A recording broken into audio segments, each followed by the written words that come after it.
Hello नमस्कार दोस्तों, welcome back our official YouTube channel youth competition time. साथियों, आप सभी लोगों का यूथ कंपटीशन के इस ऑफिशियल यूट्यूब चैनल पे हार्दिक स्वागत है। साथियों, एक बहुत बड़े अपडेट के साथ आपके सामने आ रहा है। जी हां साथियों, आपको मेरे बैकग्राउंड में दिख रहा है, इसी हम अपडेट के बारे में बात करेंगे जो कि आपके लिए रेलिवेंट है। रेलिवेंसी के अकॉर्डेंस में ही आपको वाईसीटी यूथ कंपटीशन टाइम आपको इंफॉर्मेशन प्रोवाइड कर रहा है। और ये जो इंफॉर्मेशन मैं लेकर के आया हूं साथियों, ये ऑफिशियल एडवर्टाइजमेंट है और इसी ऑफिशियल एडवर्टाइजमेंट का एक एक इंपॉर्टेंट हम पहलू को देखेंगे। तो साथियों, आप बिना देर के इस सेशन को देखिए। और ये कहां से आया है तो साथियों, आपको समझ में आ रहा होगा कि ये कहां से आया है। ये एसएससी से आया है। कहां से आया है साथियों? तो ये एसएससी से आया है, मींस की स्टाफ सिलेक्शन कमीशन से ये जारी किया गया है। और किस पोस्ट के लिए जारी किया गया है? तो जी साथियों, ये दरोगा के पोस्ट के लिए वैकेंसी जारी किया गया है और इसी के बारे में हम डिटेल में एनालिसिस करेंगे। सबसे तो पहले आप इस लोगो को देख लीजिए। सभी का सपना होता है कि मैं एसएससी जैसे बड़े आयोग के अंडर में मैं क्या करूं, मैं जॉब करूं। और आप लोग को पता है कि आजादी का 75वां अमृत महोत्सव मनाया जा रहा है। उसी आजादी के 75वां अमृत महोत्सव के अंतर्गत आपको एक जॉब अपॉर्चुनिटी क्रिएट किया जा रहा है। तो हम एक एक चीजों को हम यहां पे एनालिसिस करते हुए चलेंगे। एक एक चीजों को, जैसे कि इसका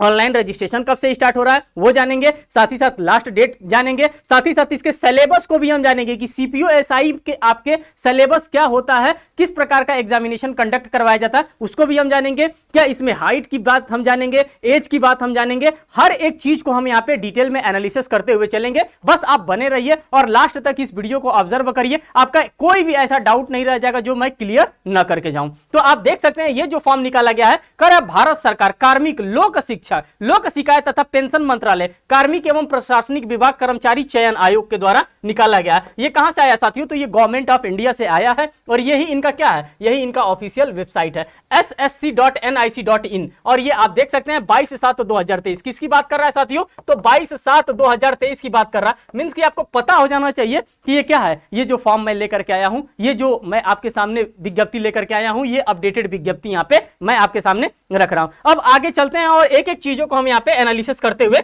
चलेंगे। साथियों, अब देखिए यहाँ पे हम चल रहे हैं। अब हम बात करते हैं, आगे चलते हैं और आगे एक एक चीजों को हम यहाँ पे एनालिसिस करते हुए चल रहा है। बस थोड़ा सा आप लोग समय दीजिएगा।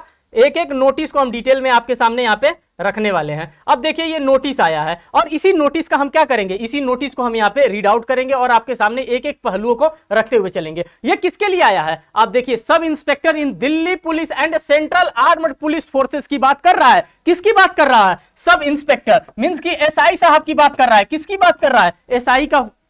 एसआई के जॉब के लिए यहाँ पे क्या निकाल दिया गया, अपॉर्चुनिटी क्रिएट कर दिया गया। कहां पे? सेंट्रल आर्म पुलिस फोर्स में एग्जामिनेशन 2023 कंडक्ट करवाया जाएगा। इसी के लिए मांग रहा है, क्या मांग रहा है? आपसे ऑनलाइन आवेदन मांगा जा रहा है कि आप ऑनलाइन आवेदन करें। और ये ऑनलाइन आवेदन आप कब से करेंगे, लास्ट डेट इसका क्या होगा, इसका एग्जामिनेशन कब होगा, हर एक इंफॉर्मेशन आपके साथ शेयर किया जा रहा है। देखिए, कह रहा है कि date for submission of online application की अगर हम बात करते हैं तो 22/7/2023 से। कब से स्टार्ट हो रहा है साथियों? तो 22/7/2023 से, मींस कि आज ही के डेट से इसका क्या हो रहा है, ऑनलाइन रजिस्ट्रेशन स्टार्ट हो रहा है 22/7/2023। लास्ट डेट की अगर हम बात करते हैं तो 15/8/2023 रखा है। जब आप 15 अगस्त मनाएंगे वही आपका क्या होगा, लास्ट डेट होगा। इस फॉर्म को लास्ट डेट फिल करने का लास्ट डेट वही होगा 15/8/2023। यहां पे दे रहा है last date and timing for receipt of online applications की बात करते हैं तो 15/8/2023 है। क्या साथियों? तो 15/8/2023 है। ये सभी डेट आपके लिए इंपॉर्टेंट है और हर एक डेट पे आपको क्या करना है, हर एक डेट पे आपको फोकस्ड रहना है, क्योंकि जहां पे भी आप चूक जाएंगे वहां पे आप इस फॉर्म को नहीं फिल कर पाएंगे। और लास्ट डेट का तो हमें बिल्कुल भी इंतजार नहीं करना है कि नहीं मैं फॉर्म फिल करूंगा तो लास्ट डेट पे ही करूंगा। ये तो गलती एसआई साहब आप लोगों को, दरोगा जी आप लोगों को करना ही नहीं है, क्योंकि जब आप लास्ट डेट पे फॉर्म फिल करेंगे कहीं ना कहीं समस्या आने लगती हैं। इसीलिए आज सबसे पहले मैं आपको यहां पे बता रहा हूं कि ये आज ही के डेट पे फॉर्म क्या हो रहा है, आज ही के डेट पे फॉर्म स्टार्ट हो रहा है और आज ही के डेट पे फॉर्म फिल किया जाएगा जितना पॉसिबल हो सकेगा उतना। साथ ही साथ यहां पे कह रहा है कि date of window of application form correction and online payment for correction charges. देखिए, जान रहा है एसएससी को ये पता है कि आप लोगों के द्वारा फॉर्म फिल किया जाएगा तो कहीं ना कहीं गलती किया जाएगा और उस गलती को सुधारने का इनके द्वारा मौका दिया जा रहा है। और वो कब दिया जा रहा है? 16/8/2023 और 17/8/2023, मींस कि 2 दिन का मौका ये दे रहे हैं। फिर भी कि आप जो भी गलती कर रहे हैं, जब आप फॉर्म फिल कर रहे हैं, किसी भी प्रकार का कोई भी मिस्टेक अगर आप कमिट कर दे रहे हैं तो उस मिस्टेक को क्या करेंगे, आप अमेंड करेंगे, उस मिस्टेक को आप सुधार करेंगे। इसके लिए भी इनके द्वारा डेट आपको निर्धारित करके दे दिया गया। नहीं तो आदमी परेशान हो जाता है कि भाई मेरे फॉर्म में थोड़ा सा माइन्यूट मिस्टेक हो गया, और उस माइन्यूट मिस्टेक को लेकर के क्या होता है, बहुत ज्यादा परेशानी उनको झेलना पड़ता है। साथ ही साथ देखिए schedule of computer based examination, जो भी आपका एग्जामिनेशन यहाँ कंडक्ट करवाया जाएगा वो सीबीटी बेस्ड करवाया जाएगा। कैसा साथियों, तो सीबीटी कंप्यूटर बेस्ड आपका एग्जामिनेशन कंडक्ट करवाया जाएगा, मींस की ऑनलाइन आपका एग्जामिनेशन यहाँ पे लिया जाएगा। तो आप लोगों ने देख लिया कि 22 आज ही के डेट पे 22/7/2023 से आपका रजिस्ट्रेशन स्टार्ट हो रहा है। लास्ट डेट की बात करते हैं तो 15/8/2023 आपका लास्ट डेट रखा गया है। करेक्शन की हम बात करते हैं तो 16 और 17 अगस्त तक करेक्शन का डेट रखा गया। और ये आपके लिए इंपॉर्टेंट इंफॉर्मेशन था, और ये इंफॉर्मेशन को आप गांठ बांधकर रख लीजिए। सबसे पहला इंफॉर्मेशन आपके लिए यही था। आगे चलते हैं और आगे एक एक चीजों को भी हम एनालिसिस करते हुए चलेंगे। कोई ऐसा चीज नहीं होगा जिसको कि हम लोग यहाँ पे छोड़ेंगे। देखिए थोड़ा सा बस आप वक्त दीजिए, ये बोर्ड थोड़ा सा बस चल रहा है, इसके बाद से एक एक इंफॉर्मेशन मैं आपको यहां पे शेयर करने वाला हूं। देखिए ये क्या कर रहा है, अब ये भाई साहब क्या कर रहे हैं, इनकी थोड़ा सा देखिए, कह रहा है government strive to have a workforce which reflects gender balance. यहां पे क्या कर रहा है, जेंडर बैलेंस का काम कर रहा है। जेंडर बैलेंस का मतलब क्या होता है, मेल कैंडिडेट भी आएंगे, साथ साथ फीमेल कैंडिडेट भी आएंगे, दोनों कैंडिडेट का क्या कर रहा है, इक्विलिब्रियम के साथ काम कर रहा है, मींस की इक्वालिटी के साथ यहां पे वर्क किया जा रहा है। वही कह रहा है gender balance and women candidates are encouraged to apply, और वुमेन कैंडिडेट्स को भी क्या किया गया, इनकरेज किया गया है कि आप इस फॉर्म को क्या करेंगे, अप्लाई करेंगे। तो ये सिर्फ और सिर्फ मेल कैंडिडेट के लिए फॉर्म नहीं आया है, इससे आपको समझ जाना चाहिए कि ये मेल प्लस फीमेल, ये दोनों के लिए फॉर्म क्या करना है, ये दोनों लोग फॉर्म फिल कर सकती हैं। तो जितने भी हमारी बहनें एसआई बनना चाहती हैं वो भी क्या कर सकते हैं, इस फॉर्म को धूमधाम से भर सकती हैं। उसमें कोई भी छेड़छाड़ नहीं है कि नहीं सिर्फ और सिर्फ ये जो पोस्ट आया है ये मेल कैंडिडेट के लिए आया, नहीं, ये फीमेल कैंडिडेट के लिए भी आया है। जिनके पास एलिजिबिलिटी क्राइटेरिया है, जो इसमें फॉल करती हैं, वो डेफिनेटली इस फॉर्म को क्या करेंगी, अप्लाई करेंगी। जिनका भी सपना है कि दरोगा बनना है। देखिए साथियों, the staff selection commission will hold and open competitive examination for the recruitment of sub inspector in Delhi police and central armed police force, CAPF की बात कर रहा है। और किसका सपना नहीं होता है कि दिल्ली में जॉब करें, और दिल्ली में, और ये एसआई का जॉब है, और इतना बढ़िया जॉब कौन नहीं करना चाहता, खास करके दिल्ली में। सब कोई सोचता है कि मैं दिल्ली में प्रवास करूं, मैं दिल्ली में जाकर के रहूं, मैं दिल्ली में किसी भी प्रकार से मैं जाकर के क्या हो जाऊं, स्टेब्लिश हो जाऊं। तो क्यों नहीं आप इस पोस्ट के लिए जाना चाहते हैं दिल्ली, दिल्ली आप जाइए और धूमधाम से इस फॉर्म को भरिए। क्या कर रहा है, departmental candidates among constable, head constable and assistant sub inspector of Delhi police with the minimum 3 year services and who shall not be more than 33 year of OBC and 35 year of OBC SC ST and age on the circular dated given in the para 5.1 में भी apply. जब हम इस चीज को, जब पारा 5.1 को जब हम यहां पे रीड आउट करेंगे तो उस पारा 5.1 को भी हम आपके सामने रखेंगे कि क्या यहां पे आपको एज लिमिट और क्राइटेरियाज के बारे में बात कर रहा है। अब यहां पर देखिए पारा 1.1 की हम बात करते हैं, ये जो पैराग्राफ दिया है 1.1, और इसी पैराग्राफ 1.1 को हम यहाँ पे आपके सामने एनालिसिस कराने वाले हैं कि 1.1 आपके सामने कह क्या रहा है। तो आप देखिए 1.1 की अगर हम बात करते हैं तो कह रहा है सब इंस्पेक्टर जीडी इन सीएपीएफ, किसकी बात कर रहा है, ये जीडी पोस्ट की बात कर रहा है और ये एग्जीक्यूटिव पोस्ट की बात कर रहा है। अब पैसा रुपए की भी तो बात कर लीजिए साहब, सब तो बात हो गया, पैसा रुपए की बात कब होगा, तो पैसा रुपए की बात यहीं पे किया जा रहा है कि कितना आपको पे मैट्रिक्स मिलेगा, कितना आपको सैलरी मिलेगा, हर एक चीज को यहीं पे हम एनालिसिस करते हुए चलेंगे। एक एक पॉइंट को आप देखते हुए चलिए। कर रहा है सब इंस्पेक्टर अगर GD in CAPF the post carries pay scale of level 6, 35,400 से लेकर के 1,12,400 रुपए तक आपका क्या रखा गया, यहाँ पे पे मैट्रिक्स रखा गया। तो मान के चलिए, मान के क्या चलना है, आपको एक अच्छी खासी यहाँ पे सैलरी भी क्या किया जाएगा, यहाँ पे प्रोवाइड किया जाएगा। साथ ही साथ यहाँ पे दे रहा है ये non gazetted, non ministerial type का ये नौकरी है। आप सोचेंगे कि दरोगा बन गया तो मैं गस्टेड ऑफिसर हो गया, तो नहीं, आप गस्टेड ऑफिसर यहां पे नहीं बनेंगे। ये पहला बेसिक इंफॉर्मेशन। और 1.2 की अगर हम बात करते हैं तो सब इंस्पेक्टर एग्जीक्यूटिव की बात करता है, और यहां पे दोनों कैंडिडेट्स को आप देखेंगे, male as well as female, दोनों कैंडिडेट्स को आप यहां पे देखते हुए चलेंगे। साथ ही साथ कह रहा है in Delhi police the post carries pay scale of level 6, 35,400 से लेकर के 1,12,400 रुपया इस classified as group C in Delhi police, और ये दिल्ली पुलिस की बात कर रहा है। आगे हम चलते हैं और आगे देखते हैं इसमें क्या इंफॉर्मेशन आपके लिए शेयर किया गया। जो भी इंफॉर्मेशन आपके लिए दोस्तों शेयर किया गया, उन सभी इंफॉर्मेशन पे हम क्या करेंगे, उन सभी इंफॉर्मेशन पे हम फोकस रहेंगे और एक एक चीजों को हम यहाँ पे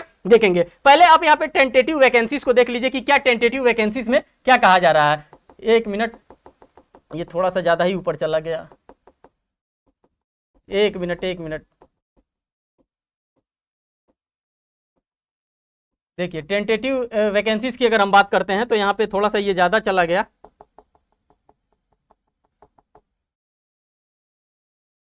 हाँ, अगर 1 मिनट थोड़ा सा और समय दे दीजिए।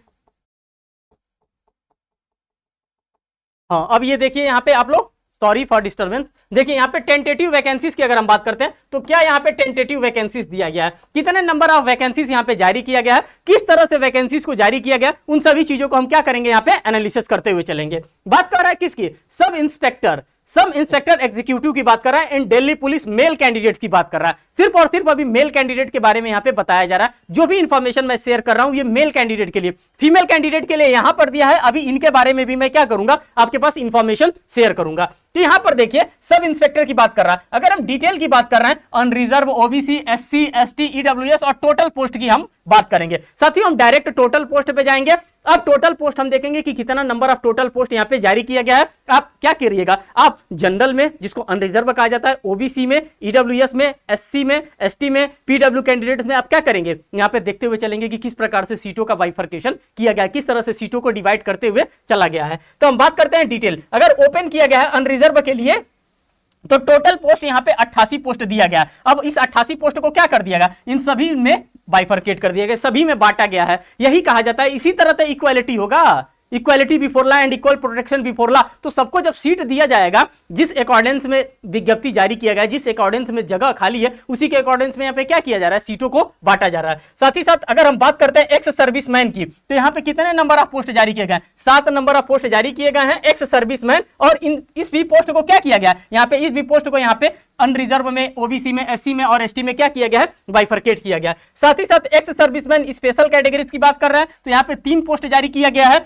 साथ ही साथ डिपार्टमेंटल कैंडिडेट की बात करते हैं तो 11 पोस्ट जारी किया गया है। और साथ ही साथ अगर हम टोटल पोस्ट की बात करते हैं तो 109 पोस्ट यहाँ पे जारी किया गया है। आप एक एक चीजों को एनालिसिस करते हुए चलिए कि ये किसके लिए है, ये दिल्ली पुलिस में मेल कैंडिडेट्स के लिए इतनी वैकेंसी अभी आप लोगों ने इनिशियल स्टेज पे देख लिया कि 109 पोस्ट के लिए जारी किया गया है। अब साथ ही साथ अगर हम फीमेल कैंडिडेट की बात करते हैं तो फीमेल कैंडिडेट वाले में देखिए कि क्या कह रहा है। तो फीमेल कैंडिडेट पे हम चलते हैं और देखते हैं कि क्या कह रहा है। अब देखिए साथियों यहाँ पे कह रहा है कि सब इंस्पेक्टर, किसका, सब इंस्पेक्टर एग्जीक्यूटिव इन दिल्ली पुलिस फीमेल की बात कर रहे हैं। अभी तक तो आप लोगों ने मेल को ऑब्जर्व किया जो कि 109 पोस्ट के लिए वैकेंसी जारी किया गया था। अब यहाँ पर देखिए फीमेल कैंडिडेट के लिए 53 पोस्ट के लिए वैकेंसी जारी किया गया, टोटल 53 सीट्स के लिए वैकेंसी जारी किया गया। डिटेल की हम बात करते हैं तो इसमें भी बांटा किसमें गया, अनरिजर्व में बांटा गया है, ओबीसी में बांटा गया है, ईडब्ल्यूएस में बांटा गया है, एससी में बांटा गया है, एसटी में बांटा गया है, एक्स ऑफिसर में बांटा गया है। जो भी हो सकता है क्राइटेरिया, सभी क्राइटेरिया में क्या किया गया है, इस सीट को निर्धारण किया गया। और इसमें आप देख सकते हैं सभी सीट का बाइफर्केशन किया गया है। टोटल नंबर ऑफ सीट्स की अगर हम बात करते हैं तो 53 सीट यहां पे प्रोवाइड किया गया है फीमेल कैंडिडेट्स के लिए। मेल कैंडिडेट्स के लिए 109 सीट प्रोवाइड किया गया, जो कि एज यूजुअल आप लोगों ने देख लिया। साथ ही साथ अगर हम फीमेल कैंडिडेट की बात करते हैं तो 53 सीट, जो भी महिला कैंडिडेट हैं, जो जिनको भी लगता है ये फॉर्म फिल करना है, आपके लिए देख लीजिए धूमधाम से 53 सीट यहाँ पे प्रोवाइड किया गया है। यहाँ पे सब इंस्पेक्टर जीडी इन सीएपीएफ की बात कर रहा है। किसकी बात कर रहा है साथियों, यहाँ पे भी देखिए यहाँ पे क्या कर रहा है। यहाँ पे हम चलते हैं तो यहाँ पे हम इनके भी क्राइटेरिया को देखते हैं। अब जीडी वाले पोस्ट की, अभी तक तो आप लोग एग्जीक्यूटिव को शो कर रहे थे, अब जीडी वाले पोस्ट को देखिए कि जीडी वाले पोस्ट में क्या कर रहा है। सब इंस्पेक्टर जीडी इन सीएपीएफ की बात कर रहा है। अब देखिए यहाँ पे कितने नंबर ऑफ सीट्स को आपके पास जारी किया गया है। अभी 2 पोस्ट के लिए जारी किया गया, एक एग्जीक्यूटिव के लिए जारी किया गया है और एक जीडी के लिए जारी किया गया है। तो ये जीडी वाले पोस्ट को हम यहाँ पे एनालिसिस करते हुए चलेंगे। बात करते हैं सीएपीएफ, जेंडर की बात करते हैं।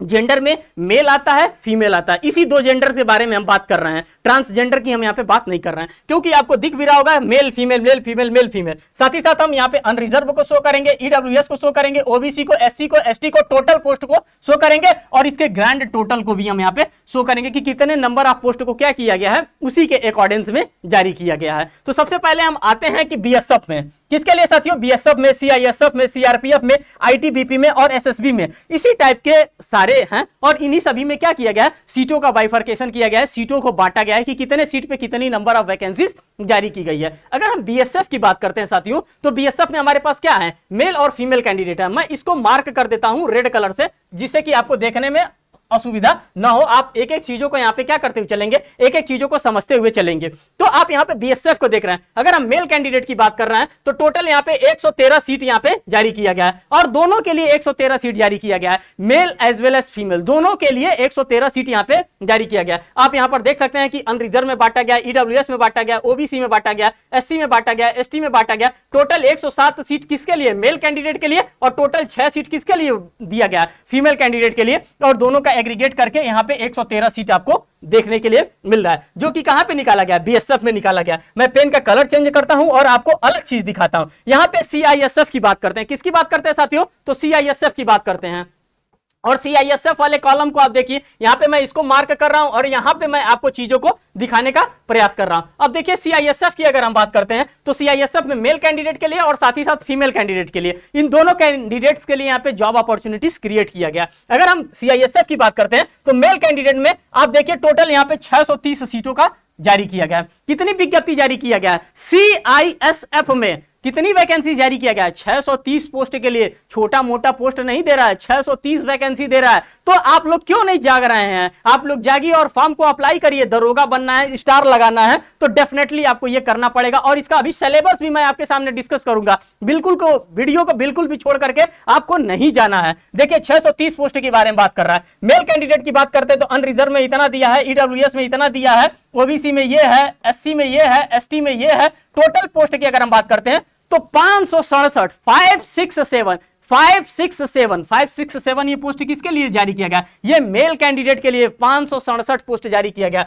और यहीं पे हम सीआईएसएफ की फीमेल की बात करते हैं तो टोटल 63 पोस्ट की यहां पे जारी किया गया और दोनों का एग्रीगेट करते हैं तो 630 पोस्ट आपको देखने के लिए मिल रहा है। तो आप देखते हुए चलिए, एक एक चीजों को एनालिसिस करते हुए चलिए कि कितना नंबर ऑफ पोस्ट किसके लिए जारी किया गया। अगर हम यही बात करते हैं सीआईएसएफ की, किसकी बात करते हैं साथियों? अगर हम यही बात करते हैं सीआईएसएफ की, इसको भी देखिए मैं अलग पेन से मैं यहां पे क्या कर रहा हूं, मैं यहां पे अलग पेन से डार्क करता हुआ चल रहा हूं। अब सीआरपीएफ की बात करिए। सीआरपीएफ में अगर हम मेल कैंडिडेट की बात करते हैं तो अनरिजर्व में 319 पोस्ट, ईडब्ल्यूएस में 79 पोस्ट, ओबीसी में 213 पोस्ट, एससी में 118 पोस्ट, एसटी में 59 पोस्ट और टोटल की बात करते हैं तो 788 पोस्ट की बात कर रहे हैं। किसमें साथियों? तो आप सीआरपीएफ की बात करते हैं तो टोटल 788 पोस्ट मेल कैंडिडेट के लिए। किसके लिए?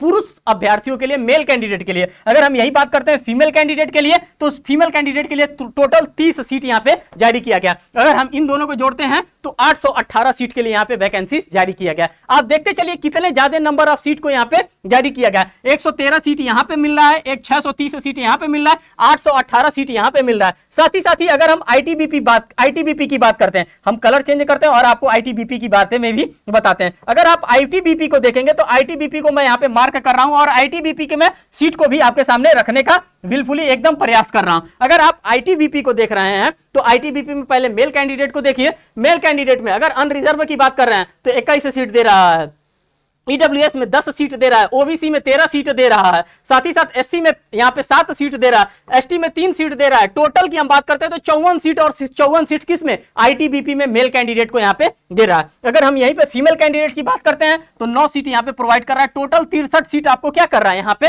प्रोवाइड कर रहा है। तो आप लोगों ने आईटीबीपी का देख लिया। अब हम इसको आगे करते हैं और एसएसबी का अब बचा हुआ, अब एसएसबी का हम आपको आगे दिखाते हैं कि एसएसबी में कितने नंबर ऑफ सीट को यहां पे जारी किया गया है। 1 मिनट टाइम दीजिए थोड़ा सा। एसएसबी में मैं आपको अभी दिखा रहा हूं कि कितने नंबर ऑफ सीट है। हाँ देखिए 1 मिनट, आजा भाई। हाँ अब देखिए आप लोग एसएसबी की बात करते हैं। किसकी बात करते हैं साथियों? तो यहाँ पे हम बात करते हैं एसएसबी की। अब एसएसबी को भी मैं क्या कर रहा हूं, मैं एसएसबी को भी अब यहाँ पे रेड मार्क में यहाँ पे गोला कर रहा हूं। कितना कर रहा हूं? तो रेड मार्क में इसको गोला कर रहा हूं एसएसबी को। अभी तक आप लोगों ने आईटीबीपी देख लिया, सीआरपीएफ देख लिया। अब एसएसबी की बात करते हैं, मेल कैंडिडेट और फीमेल कैंडिडेट। यही 2 प्रकार के कैंडिडेट यहां पे आते हैं और इसी 2 प्रकार के कैंडिडेट्स के बारे में हम बात कर रहे हैं। अगर हम मेल कैंडिडेट की बात करते हैं तो जिसको अनरिजर्व कर रहे हैं तो 38 है, फिर ओबीसी है, फिर एससी एसटी है, जो भी है यहाँ पे टोटल 85 सीटों के बारे में मेल कैंडिडेट की बात कर रहा है। और साथ ही साथ अगर हम फीमेल कैंडिडेट की बात करते हैं तो 5 सीट, टोटल 90 सीट यहाँ पे आपको देखने के लिए मिल रहा है। और अगर हम बात करते हैं अब टोटल एग्रीगेट की, टोटल कितना जारी किया गया है मेल और फीमेल कैंडिडेट के लिए, और ये जीडी पोस्ट के लिए है। साथ ही साथ आप देखिए मेल के लिए टोटल आपके पास कितना आ गया सीट साथियों, तो मेल के लिए 1601 सीट की बात कर रहा है और फीमेल कैंडिडेट के लिए 113 सीट की बात कर रहा है। अगर दोनों का एग्रीगेट करते हैं तो 1714 पोस्ट के लिए क्या किया गया है? आपके पास वैकेंसीज जारी कर दिया गया है। मोटा मोटा आप देख लीजिए 1714 पोस्ट के लिए यहाँ पे वैकेंसीज जारी कर दिया गया है। अब ये इंफॉर्मेशन आपके लिए बड़ा नहीं है, सुबह सुबह के लिए इतना अच्छा इंफॉर्मेशन मैं शेयर कर रहा हूं। ये इंफॉर्मेशन अगर आपके लिए बड़ा नहीं है तो इससे बड़ा इंफॉर्मेशन अब आपके लिए क्या हो सकता है। मैं आपको नौकरी के बारे में बता रहा हूं। आप सो करके उठेंगे, देखेंगे वीडियो को, कहेंगे अरे वाह हमारे लिए जॉब अपॉर्चुनिटी क्रिएट हो गया है। आगे हम बात करते हैं, आगे इसमें देखते हैं कि आगे अब आपके लिए क्या इंपॉर्टेंट है, क्या इंफॉर्मेशन आपके लिए इंपॉर्टेंट है। हम उस इंफॉर्मेशन को भी क्या करेंगे, हम उस इंफॉर्मेशन को भी यहाँ पे देखते हुए चलेंगे। अब साथियों यहाँ पे उस इंफॉर्मेशन को आप देखिए जो कि आपके लिए इंपॉर्टेंट है। थोड़ा सा ये आगे ज्यादा चला आया है, एक मिनट। अभी तो आप लोगों ने इसको देख लिया, यहीं से नीचे से इसको करना उचित है, नहीं तो आगे से गड़बड़ा जा रहा है ज्यादा। ये सब आप लोगों के द्वारा देख ही लिया गया है। अब ये कैंडिडेट सेलेक्टेड अपॉइंटमेंट, ये आपके लिए उतना इंपॉर्टेंट है नहीं। जो इंपॉर्टेंट इंफॉर्मेशन है उसी इंपॉर्टेंट इंफॉर्मेशन, रिजर्वेशन के बारे में हम बात करेंगे नहीं, क्योंकि ये आपके लिए सच यहाँ पे इंफॉर्मेशन इंपॉर्टेंट नहीं है। अब चलते हैं इंपॉर्टेंट इंफॉर्मेशन आपके पास, जहां पे आपका सिलेबस वगैरह डिफाइन किया गया है। हम सिलेबस को देखेंगे, साथ ही साथ यहाँ पे किस चीज की बात कर रहा है। यहाँ पे अब आपके मन में ख्याल आता होगा कि ये फॉर्म कौन भर सकता है, तो यहाँ पे हम लोग नेशनैलिटीज की भी बात करेंगे। किसकी बात करेंगे, 4th नंबर कॉलम में नेशनैलिटी सिटीजनशिप्स की बात हम करेंगे कि इस फॉर्म को कौन अप्लाई कर सकता है। तो साथियों सबसे पहला सिटीजन ऑफ इंडिया, जो भारत का नागरिक हो, इस फॉर्म को क्या कर सकता है, धूमधाम से अप्लाई करेगा, कोई भी शिकवा शिकायत नहीं है। साथ ही साथ सब्जेक्ट ऑफ नेपाल और सब्जेक्ट ऑफ भूटान की बात कर रहा है, मींस कि भारत के नागरिक आप है ना, तो आप इस फॉर्म को आराम से भर सकते हैं। ऐसा किसी किसी के मन में ख्याल आता है कि सर ये तो दिल्ली का है, तो दिल्ली का क्या मैं भर सकता हूं, तो डेफिनेटली आप दिल्ली का भी फॉर्म यहाँ पे भर सकते हैं। इसके लिए कोई भी आपको मना नहीं किया गया है। आगे यहाँ पर देखिए एज लिमिट की बात कर रहा है कि एज लिमिट इसका क्या रखा गया। एज लिमिट एज सच आपके लिए यहाँ पे इंपॉर्टेंट है नहीं, अभी हम एक जगह एज लिमिट को भी आपके सामने डिस्कस करने वाले हैं। अब यहाँ पर आइए देखते हैं यहाँ पे क्या दे रहा है।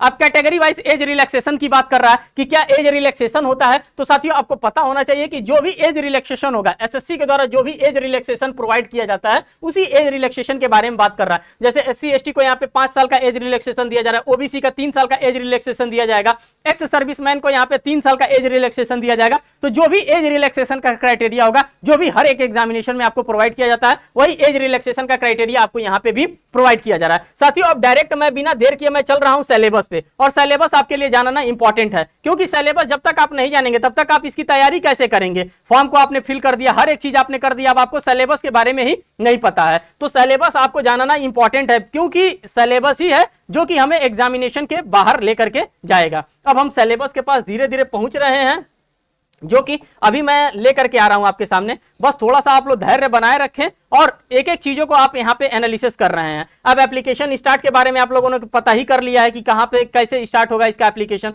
अब बस थोड़ा सा आप समय दीजिए, मैं लेकर के चल रहा हूँ उसी जगह पे जहाँ पे आपका सिलेबस दिया है। साथ ही साथ जो भी आपका मेडिकल एग्जामिनेशन होगा, जो भी मेडिकल क्वालिफिकेशन होगा, उसकी भी बात हम यहाँ पे करेंगे। देखिए एग्जामिनेशन सेंटर और सेंटर कोड की हम बात कर लेते हैं कि एग्जामिनेशन का जब ये फॉर्म आप भरेंगे, अगर आप यूपी से हैं तो कहां पे इसका सेंटर आपको प्रोवाइड किया जाएगा। तो साथियों हम एक एक चीजों को यहाँ पे भी थोड़ा सा आपको इंफॉर्मेशन दे रहे हैं। यहाँ पे एग्जामिनेशन सेंटर की बात कर रहा है कि कहां पे इसका सेंटर होगा। जैसे आप एग्जाम देने जाएंगे तो उसका सेंटर भी मांगेगा ना। जैसे कि मान लीजिए कि आप यूपी से हैं, यूपी में प्रयागराज से हैं, यूपी में आप गोरखपुर से हैं, यूपी में आप किसी भी व्हाटएवर भी डिस्ट्रिक्ट से हो वहां से, जैसे कि यहाँ पे सेंटर दे रहा है आगरा आपका दे रहा है, गोरखपुर दे रहा है, झांसी दे रहा है, कानपुर दे रहा है, मेरठ दे रहा है, साथ ही साथ प्रयागराज भी आपका दे रहा है, वाराणसी दे रहा है, सीतापुर दे रहा है, भागलपुर दे रहा है, मुजफ्फरनगर दे रहा है, मुजफ्फरपुर दे रहा है, पटना दे रहा है और पुरेना दे रहा है। तो इन सभी जगहों पे क्या कर रहा है, बिहार में और यूपी में इन सभी जगहों पे आपको सेंटर प्रोवाइड करके रख दे रहा है। और ये आपके लिए थोड़ा सा इंपॉर्टेंट था कि कहां पे इसका सेंटर होगा, क्योंकि आपको पता भी तो होना चाहिए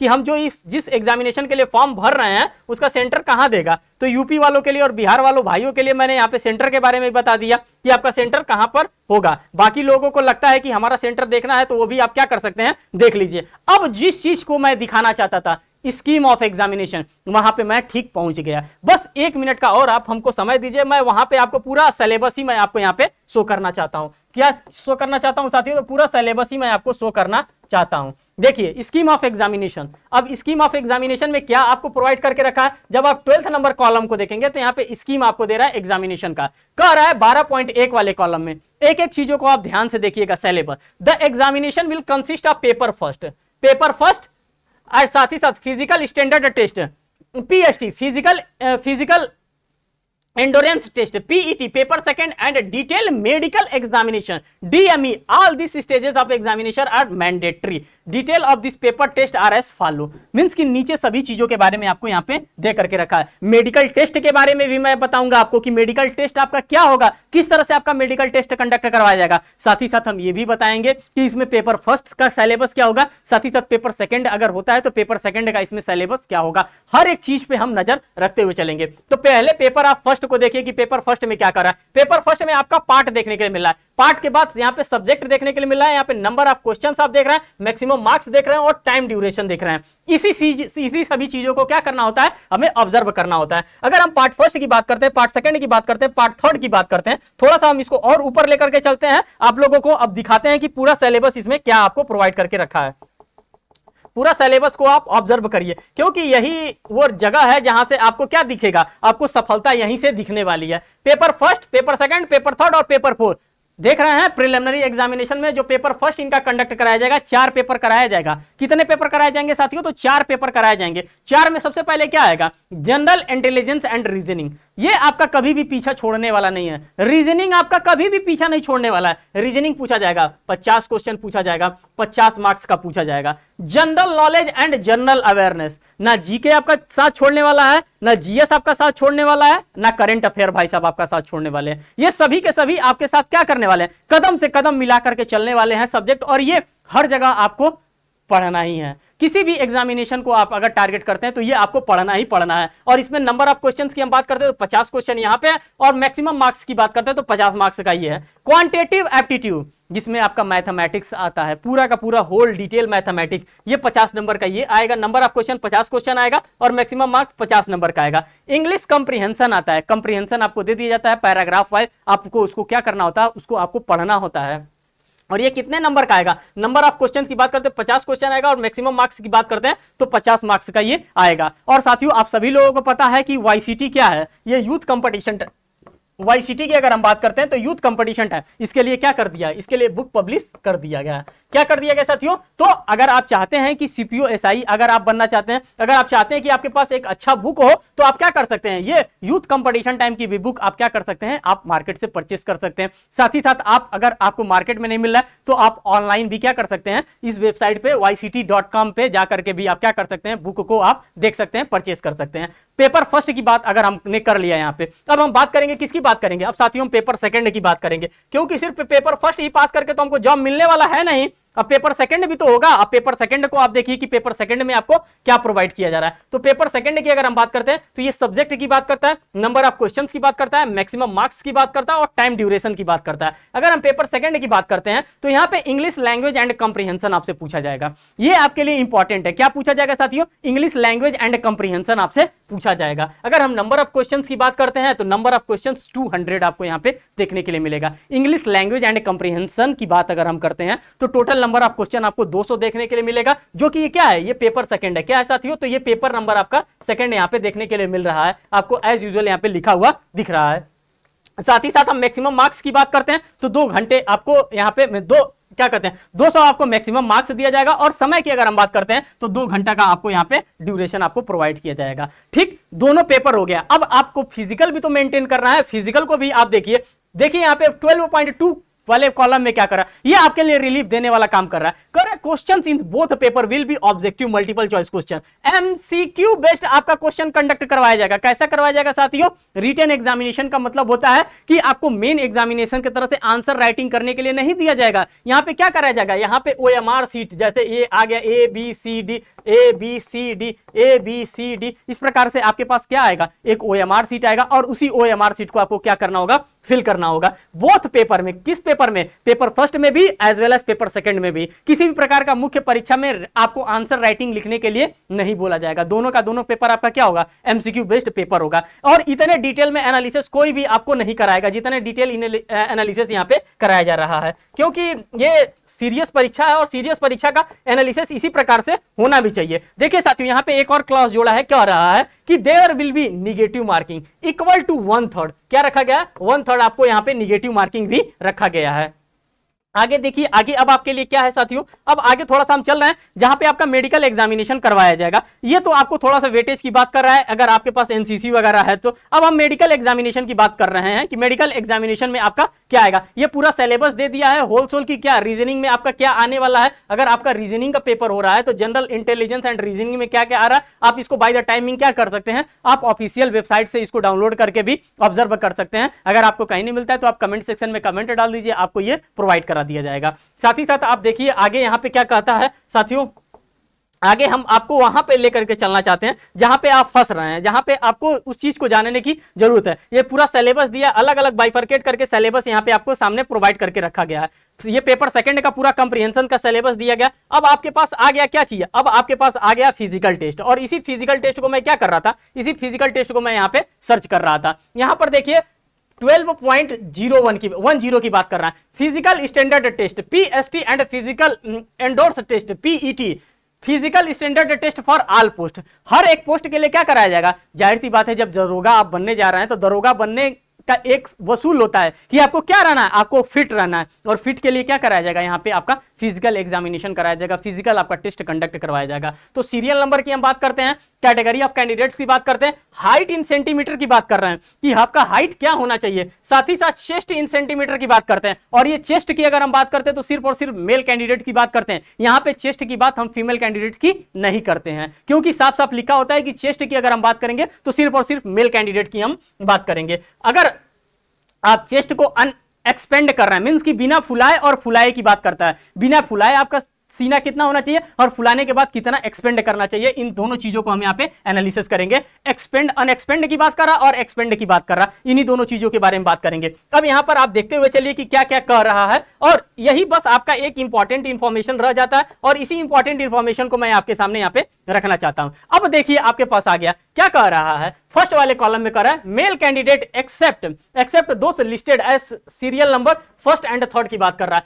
100 सेंटीमीटर, ये किसकी बात कर रहा है, ये हाइट की बात कर रहा है। हाइट कितना होना चाहिए, 170 होना चाहिए। साथ ही साथ अगर आपके पास चेस्ट है, अगर आप मेल कैंडिडेट हैं, अगर आप मेल कैंडिडेट है और चेस्ट की बात कर रहा है तो बिना फुलाए आपका 80 होना चाहिए, और फुलाने के बाद कितना होना चाहिए, 85 होना चाहिए। सेकंड वाले में बात कर रहा है candidate belonging to the hilly area, जैसे गढ़वाल हो गया, हिमाचल हो गया, हिमाचल प्रदेश हो गया, गोरखास हो गया, डोगरास हो गया, मराठास हो गया, तो इस प्रकार का अगर है तो इनकी हाइट की बात कर रहा है तो 165 इनकी हाइट की बात कर रहा है, और इनके चेस्ट की बात कर रहा है। सभी के सभी मैं मेल कैंडिडेट के लिए बता रहा हूं, फीमेल कैंडिडेट के लिए नहीं बता रहा हूं अभी। तो 80 इनका चेस्ट होना चाहिए, और फुलाने के बाद क्या होना चाहिए, 85 होना चाहिए, एक्सपेंड करने के बाद 5 का अंतर होना चाहिए। थर्ड वाले पॉइंट में देखिए कर रहा है all candidate belonging to the scheduled tribes से, तो इनका क्या होना चाहिए, अगर शेड्यूल्ड ट्राइब से आप बिलोंगिंग कर रहे हैं तो आपका हाइट क्या होना चाहिए, 162.5 होना चाहिए, और आपका चेस्ट क्या होना चाहिए, मेल कैंडिडेट का 77 होना चाहिए, फुलाने के बाद 82 होना चाहिए। फोर्थ नंबर की बात करते हैं फीमेल कैंडिडेट एक्सेप्ट दोस्त list in serial number 5th and 6th की बात कर रहा है। इनकी हाइट की बात कर रहा है फीमेल कैंडिडेट की, तो जो फीमेल कैंडिडेट की हाइट है वो 157 मार्क किया गया।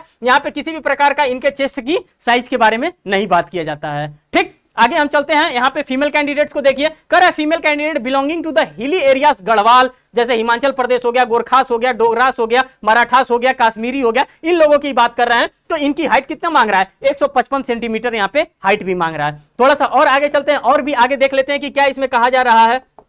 तो इसमें आगे और आप चलिए तो आगे आपको देखने के लिए मिल रहा है यहाँ पे 6 नंबर वाले कॉलम में all female candidate belonging to the scheduled tribes, तो इनका 154 सेंटीमीटर क्या मांगा जा रहा है, लंबाई मांगा जा रहा है। क्या मांगा जा रहा है, 154 इनकी लंबाई मांगी जा रही है। अब यहाँ पे 12.10.2 की बात करते हैं। वेट की अगर हम बात करते हैं तो वेट कितना होना चाहिए, अगर आपको दरोगा जी बनना है तो ऐसा थोड़े नहीं कि तोंदू दरोगा आपको बनना है, आपको कैसा दरोगा बनना है, आपको फिट दरोगा बनना है। और फिट दरोगा के लिए आपके वेट का भी क्या किया जाता है, अच्छे से मेजरमेंट किया जाता है। अगर हम वेट की बात करते हैं तो कह रहा है करस्पॉन्डिंग टू द हाइट, ये आपके हाइट के करस्पॉन्ड होना चाहिए। अगर आप 157 है तो उसी के अकॉर्डिंग्स में आपका क्या होना चाहिए, आपका वेट भी होना चाहिए। ये नहीं पता चला कि आप 157 है और हैं 200 किलो का, तो इस प्रकार से नहीं चलेगा। बात करते हैं physical endurance test PET for all the post. अगर यहां पर देखिए फॉर मेल कैंडिडेट की हम बात करते हैं तो थोड़ा सा दौड़ के बारे में भी देख लीजिए कि क्या आपसे दौड़ मांग रहा है, कितना आपको दौड़ना होगा। सारी चीजों को हम यहाँ पे डिटेल में एनालिसिस करा रहे हैं, और ये आप अगर छोड़ करके जाते हैं तो सोच लीजिए कि आप अपने पैरों में ही कुल्हाड़ी मार रहे हैं। फॉर मेल कैंडिडेट की अगर हम बात करते हैं